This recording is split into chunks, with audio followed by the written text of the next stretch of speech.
Este podcast se presenta por cortesía de Movistar Empresas, el aliado que está transformando y potenciando negocios en toda Hispanoamérica con soluciones digitales en cloud, IoT, seguridad, conectividad, Big Data y advertising. Movistar Empresas, siempre el camino seguro.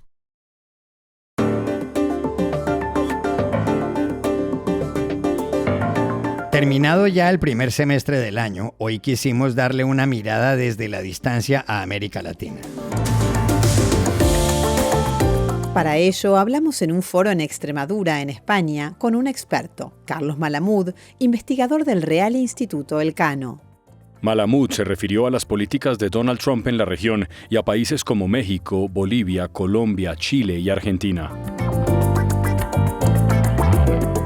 Hola, bienvenidos a Y esto no es todo, el podcast del Georgetown Americas Institute de la Universidad de Georgetown en Washington, D.C. Soy Juan Carlos Iragorri, desde Jarandilla de la Vera, en Extremadura, en España. Soy Paz Rodríguez Niel, desde Buenos Aires. Soy Jorge Espinosa y estoy en Bogotá. Es miércoles 16 de julio y esto es todo lo que usted debería saber hoy.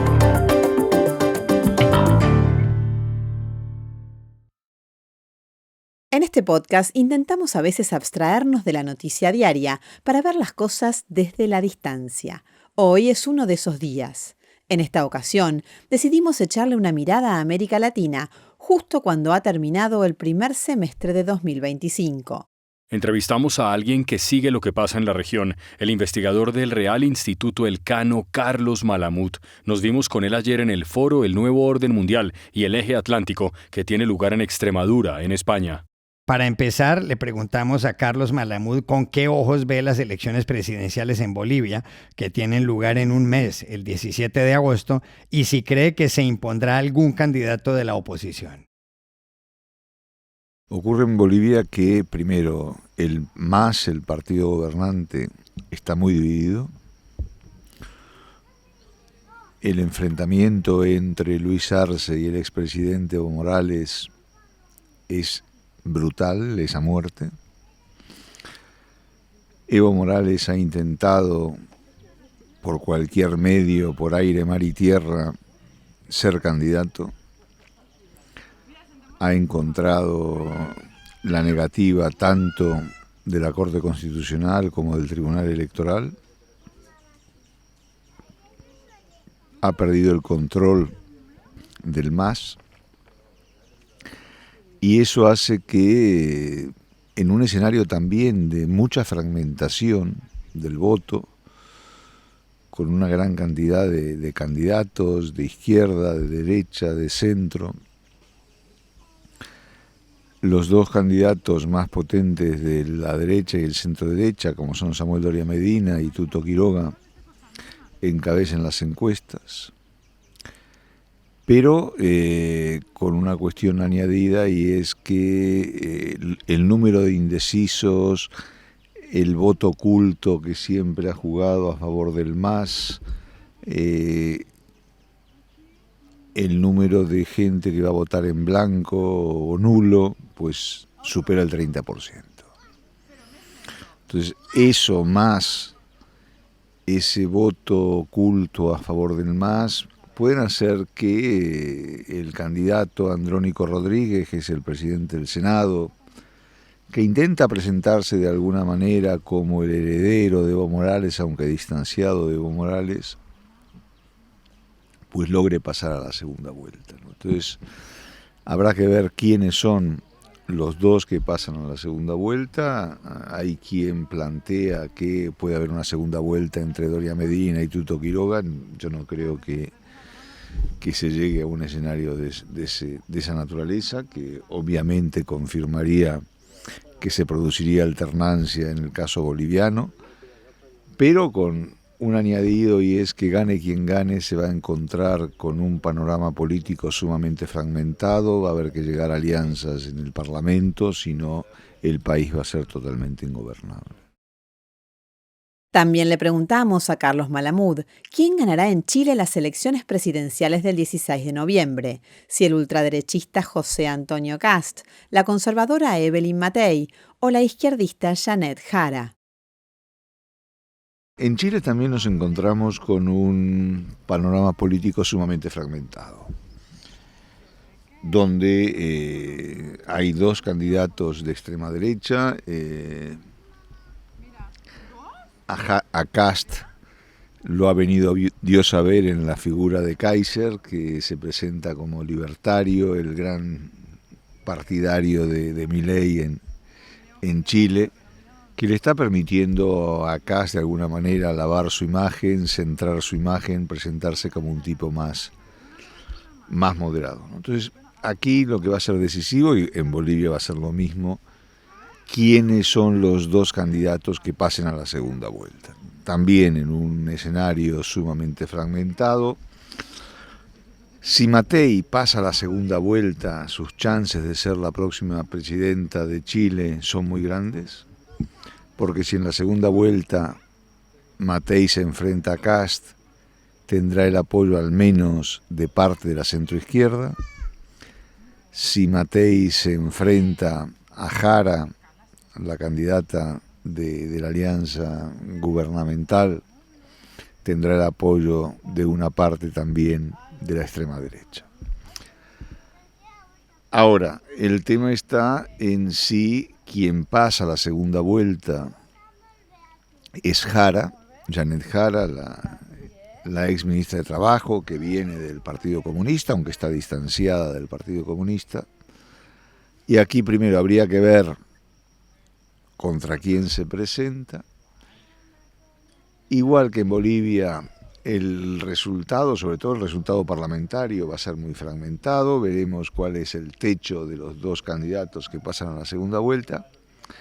Pero en el caso chileno, con un añadido importante que impacta de alguna manera en la forma de leer las encuestas, y porque esta va a ser la primera elección presidencial después de un tiempo a celebrarse con voto obligatorio.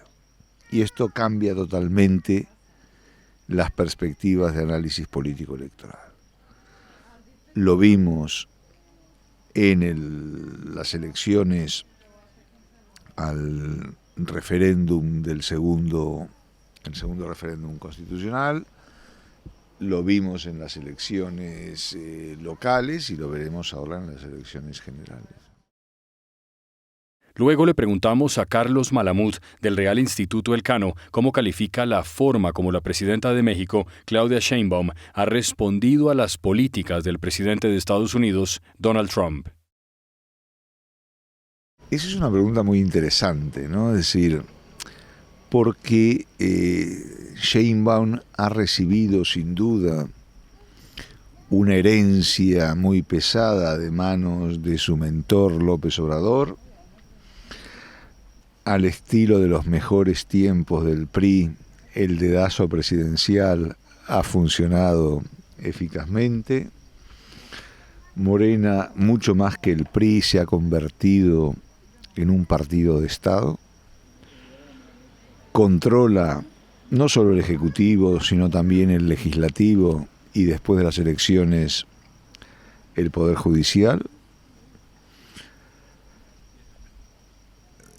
Y la gestión de Claudia Sheinbaum se encuentra obviamente con el muro que tiene al lado, que es la política de Trump, ¿no? Trump totalmente decidido a llevarse por delante a quien haya que llevarse por delante, a imponer sus puntos de vista, a imponer aranceles elevadísimos. Su última hazaña es amenazar con el 100% de aranceles a Putin si no llega a un acuerdo con Ucrania en los próximos 50 días. Pero los aranceles fijados a México y Canadá, por ejemplo, son disparatados en dos países que teóricamente, junto con Estados Unidos, tenían un tratado de libre comercio sumamente eficiente, una economía muy integrada, pero da igual. Entonces, Sheinbaum tiene con Estados Unidos distintos diferendos a los cuales tiene que responder. Y responder a Trump no es precisamente algo sencillo, ¿no? Uno no termina de encontrar cuál es el mejor estilo para responderle. Si no responde y se baja los pantalones, dicho coloquialmente, el cibuana es terrible porque te pasan por encima. Pero si intenta responder con un lenguaje duro, con política de gestos, intentando llegar a la altura, pues termina siendo un auténtico desastre.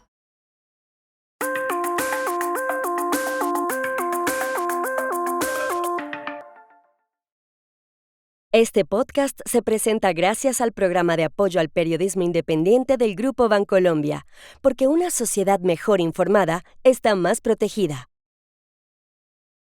Otra pregunta que le formulamos a Carlos Malamud es si el presidente de Colombia, Gustavo Petro, a quien le quedan 13 meses de gobierno, lo ha hecho muy bien, bien, mal o muy mal.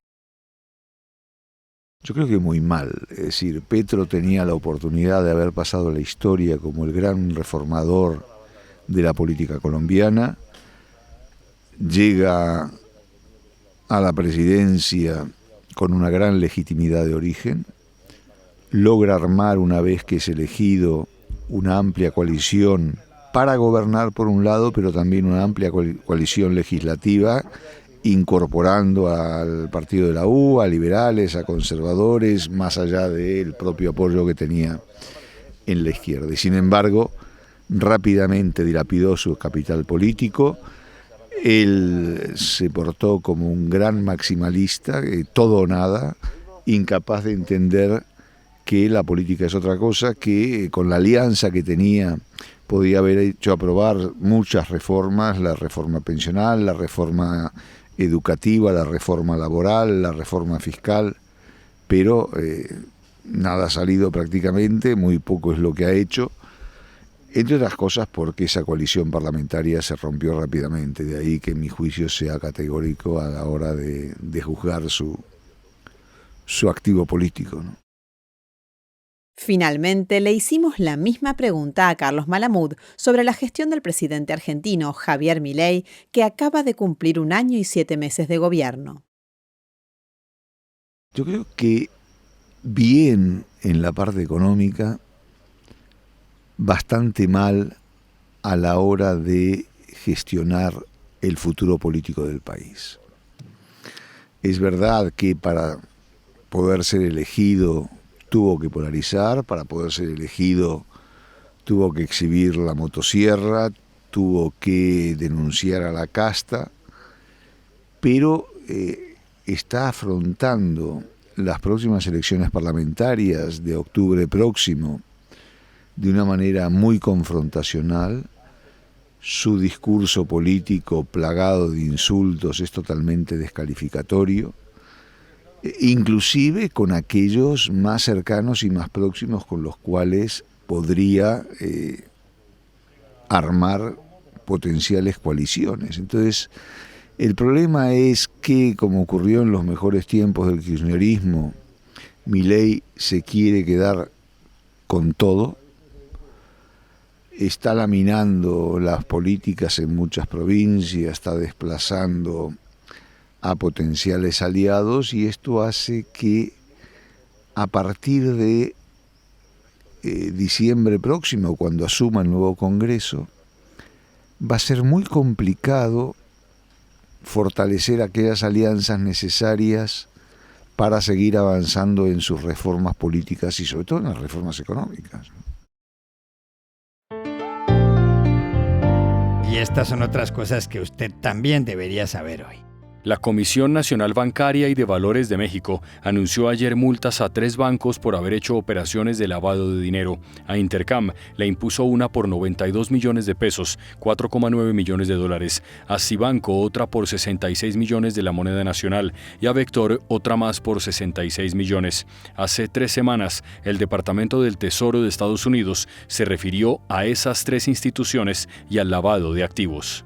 La inflación volvió a subir en Estados Unidos. Según datos oficiales de ayer, en junio el índice de precios al consumidor se incrementó un 2,7% con respecto al mismo mes de 2024. En mayo, la inflación había sido del 2,4%. Los analistas consideran que la política arancelaria del presidente Donald Trump ha influido. El gas, el café, la carne y los productos de audio están entre las cosas cuyo precio más se ha incrementado. El primer ministro de Francia, François Bayrou, hizo ayer una singular propuesta para ayudar a las finanzas públicas. Dijo que una medida que serviría sería eliminar 2 días festivos del calendario nacional. El primero sería el lunes de Pascua después de la Semana Santa y el segundo, el 8 de mayo, cuando se celebra el Día de la Victoria en la Segunda Guerra Mundial. Bayrou considera que eso le generaría al Estado 4.200 millones de euros. Y aquí termina Y esto no es todo, donde siempre habrá más. En la producción estuvo John F. Burnett. Pueden suscribirse a este podcast en nuestro sitio web y esto no es todo.georgetown.edu, seguirnos en nuestras cuentas de X y de Instagram @y esto no es todo y buscarnos en nuestro canal de YouTube. Gracias por oírnos. Chao. Hasta la próxima.